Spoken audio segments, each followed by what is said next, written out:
आज रविवारी भारत आणि पाकिस्तानच्या क्रिकेट संघांमध्ये हाय व्होल्टेज सामना होणार आहे. 9 जून रोजी T20 विश्वचषक 2024च्या 19व्या सामन्यात दोन्ही संघ भिडणार आहेत. भारत आणि पाकिस्तान या कट्टर पारंपरिक प्रतिस्पर्ध्यांमधील द्वंद्व आज रंगणार आहे. अमेरिकेतल्या दोन्ही देशांच्या चाहत्यांसाठी ही मोठी पर्वणी असणार आहे. रात्री 8 वाजता हा सामना सुरू होणार आहे.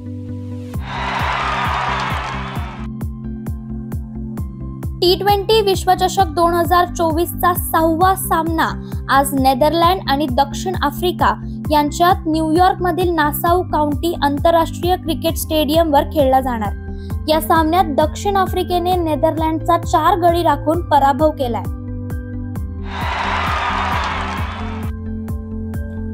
T20 विश्वचषक 2024 सध्या अमेरिका आणि वेस्ट इंडिज मध्ये खेळला जातोय. दरम्यान आणखी एका महत्त्वाच्या स्पर्धेच्या तारखा समोर आल्यात. क्रिकबजच्या अहवालानुसार ICC चॅम्पियन्स ट्रॉफी 2025 19 फेब्रुवारी ते 9 मार्च दरम्यान आयोजित केली जाऊ शकते.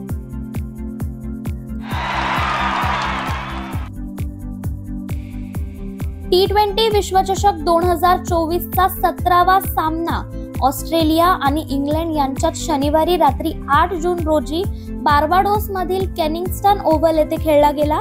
या सामन्यात ॲडम जंपाच्या उत्कृष्ट गोलंदाजीच्या जोरावर कांगारूंनी 36 धावांनी विजय मिळवला.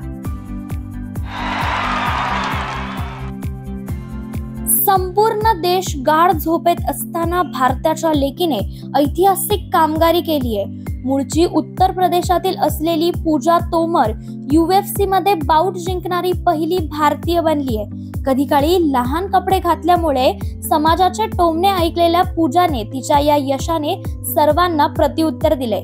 अनेकदा तिने तिचा संघर्ष मांडताना या बाबी सांगितल्यात. भारताची पहिली महिला MMA फायटर पूजा तोमरने इतिहास रचला. सायक्लोन म्हणून सर्वदूर ख्याती असलेल्या भारताच्या पूजा ब्राझीलच्या खेळाडूचा पराभव केल्याचं समोर येते. अमेरिका आणि वेस्ट इंडिज मध्ये सुरू असणाऱ्या T20 विश्वचषक स्पर्धेत आज न्यूयॉर्क मधील नासाऊ काउंटी स्टेडियमवर भारत आणि पाकिस्तान यांच्यात सामना होणार आहे. या सामन्याकडे जगातील सर्व क्रिकेट चाहत्यांचं लक्ष लागून राहिलंय. मात्र या सामन्यावर पावसाचं सावट निर्माण झालेलं दिसून येत आहे. हवामान विभागाकडून न्यूयॉर्क मध्ये पावसाचा इशारा देण्यात आलाय. भारताचा स्टार फलंदाज श्रेयस अय्यर गेला हंगाम संमिश्र राहिला. त्याने 2023 वन डे वर्ल्ड कप मध्ये शानदार कामगिरी केली, पण त्याला इंग्लंड विरुद्धच्या मालिकेदरम्यान भारतीय संघातून वगळण्यात आले. त्यानंतर त्याला पाठीच्या दुखापतीमुळे रणजी ट्रॉफीतील उपांत्यपूर्व फेरीतील मुंबईच्या सामन्याला मुकावे लागले.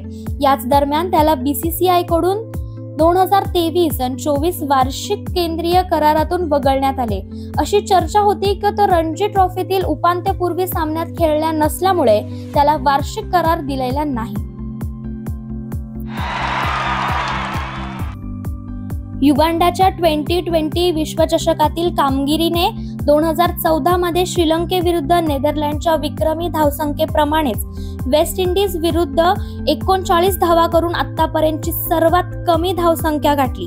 वेस्ट इंडिजने 134 धावांनी विजय मिळवला, जो दुसऱ्या क्रमांकाचा सर्वात मोठा विजय.